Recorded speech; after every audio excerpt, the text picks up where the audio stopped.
शीरा जिस आदमी से जाकर टकराती है वे उसके पिताजी होते हैं। शीरा उन्हें देखकर कहती है फादर, तभी उनके फादर नोटिस करते हैं दरवाजे की दूसरी ओर से कुछ लोग उन्हें देख रहे होते हैं। वे तुरंत उस कमरे का दरवाजा को बंद कर देते हैं और वे शीरा को देखते हुए कहते हैं शीरा तुम इतना दुबली पतली कैसे हो गई हो। शीरा मुस्कुराते हुए बात को टालने की कोशिश कर रही थी और वे कहती है ऐसा क्या, ऐसा हो सकता है क्योंकि कुछ दिनों से सीजन चेंज होने लगे हैं जिसके कारण मैं ठीक से नहीं खा पा रही हूँ। उसके फादर शीरा के सर पर हाथ सहलाते हैं और वे मार्कस वेलेडिया की ओर घूरते हुए देखते हैं, जिसे देखकर लिहेटोन घबरा जाते हैं। शीरा के फादर मार्कस को देखकर कहते हैं आपसे मिलकर काफी दिन बीत गए हैं मार्कस व्लादिया। लिहेटोन भी बात को संभालते हुए वे कहते हैं मैंने सुना था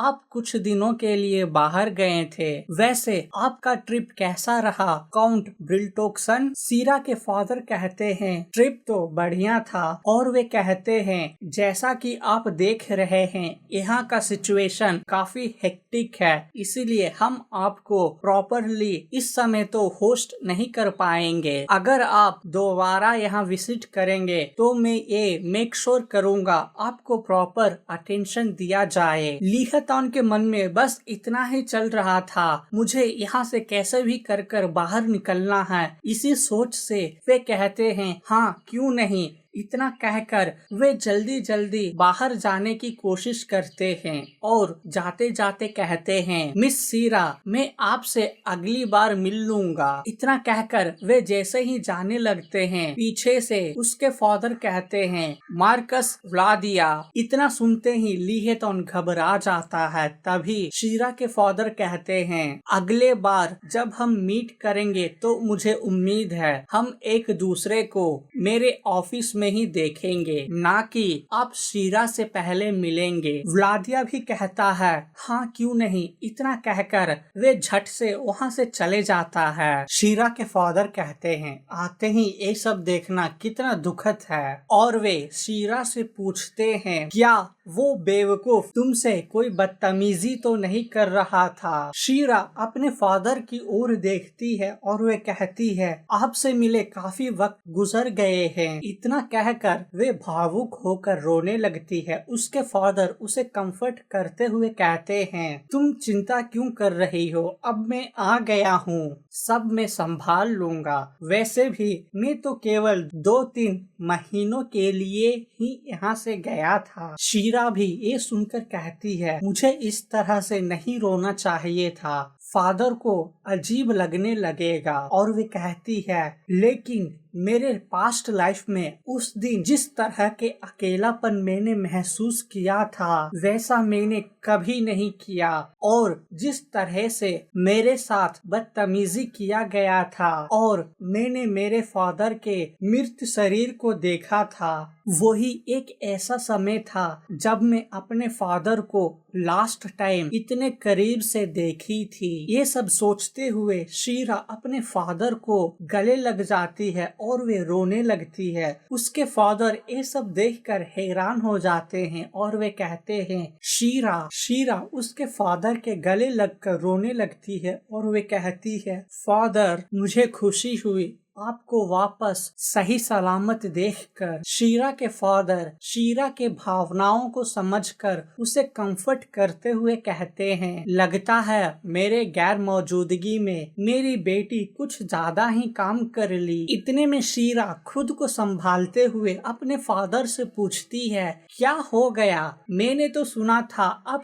कल आने वाले हैं। उसके फादर कहते हैं फ्लारा तुम्हारे लिए बहुत ही चिंता में थी, वे कह रही थी तुम यहाँ अकेली होगी इसीलिए हमें वहाँ से जल्द मैंशन के लिए रवाना हो गए थे। और वे कहते हैं उसके चिंताओं को तो मैं समझ सकता था, लेकिन मैंने तो ये सोचा था वे कुछ ज्यादा ही प्रोटेक्टिव है। और वे मुस्कुराते हुए कहते हैं फिर भी मुझे ऐसा लग रहा है उसके बात को मानना ही चतुरता वाली काम थी। शीरा अपने फादर से कहती है प्लीज मेरा मजाक उड़ाना बंद करेंगे। और वे पूछती है मदर का कंडीशन अभी कैसा है। उसके फादर कहते हैं तुम्हारे मदर के कंडीशन में तो इम्प्रूवमेंट हुआ है, लेकिन कुछ ज्यादा फर्क नहीं पड़ा। शीरा अपने फादर की ओर चिंता भरे नजरों से देख रही होती है और वे खुद से कहती है मदर का इलनेस तो इस वक्त स्टार्ट हो गया था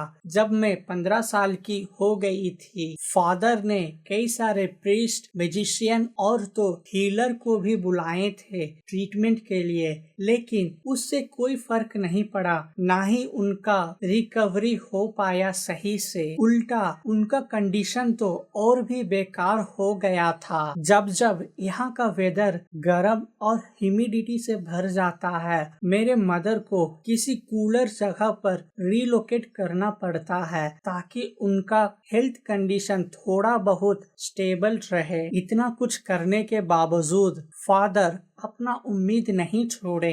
वे समय समय पर कई सारे हीलर को भी बुलाते रहते हैं, लेकिन उससे भी कोई फर्क नहीं पड़ा था। यहाँ तक कि मेरे प्रेजेंट लाइफ में भी ऐसा ही कुछ है। उसके फादर शीरा की ओर देखते हैं और कहते हैं क्या तुम अंदर चलना चाहोगी मेरे साथ? फ्लोरा तुम्हारे लिए इंतजार कर रही होगी। और वे दरवाजा खोलकर अंदर जाते हैं। वहाँ पर फ्लोरा बैठी होती है। वे शीरा को देखकर कहती है शीरा अपने मदर को देखकर उसकी ओर दौड़ कर जाती है और कहती है मदर। उसकी मदर भी शीरा को देखकर कहती है तुम कैसी हो? तुम्हें देखकर तो ऐसा लग रहा है तुम दुबली हो गई हो। शीरा कहती है नहीं ऐसा नहीं है, मैं तो अच्छे से खाना खाती हूँ। मुझे तो ऐसा लग रहा है मैं थोड़ा बहुत वेट गेन कर ली हूँ। उसकी मदर उसे देखकर मुस्कुराते हुए कहती है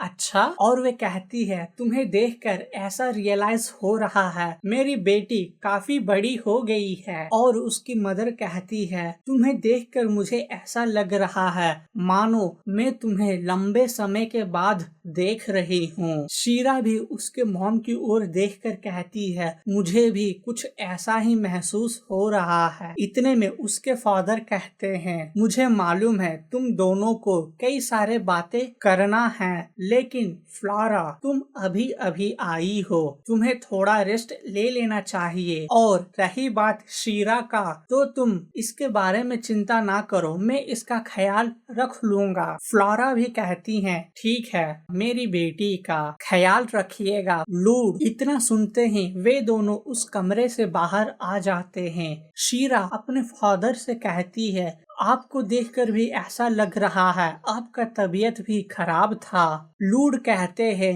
हाँ, कुछ दिनों पहले मुझे भी खून की उल्टी हुई थी। और वे कहते हैं लेकिन तुम फिक्र मत करो, मैं कोई ना कोई रास्ता जरूर निकाल लूंगा, इसीलिए तुम इतना उदास चेहरा बनाना बंद करोगी। शीरा ये सब सुनकर उसके मैंशन में हुए कुछ दिनों के घटनाओं को याद करती है, जैसे कि उसके यहाँ काम करने वाले पुराने सर्वेंट को चेंज कर देना जो कि वेलिटा के इन्फ्लुएंस में आ गए थे, और डिप्टी कमांडर गिलबर्ट से कुछ जरूरी इंफॉर्मेशन निकालना और स्किल्ड नाइट्स को हायर करना ताकि किसी तरह के एक्सीडेंट को प्रिवेंट करने के लिए। इतना सोचते ही वे खुद से कहती है अगर मैंने अपने मदर का इलनेस क्यूर नहीं किया तो फिर इतना कुछ करने का कोई फायदा नहीं रहेगा। और वे कहती है मुझे कुछ तो जरूर सोचना होगा, आखिर मैं क्या मिस कर रही हूँ। सीन वहाँ कट होता है और हम देखते हैं मार्कस व्लाडिया को,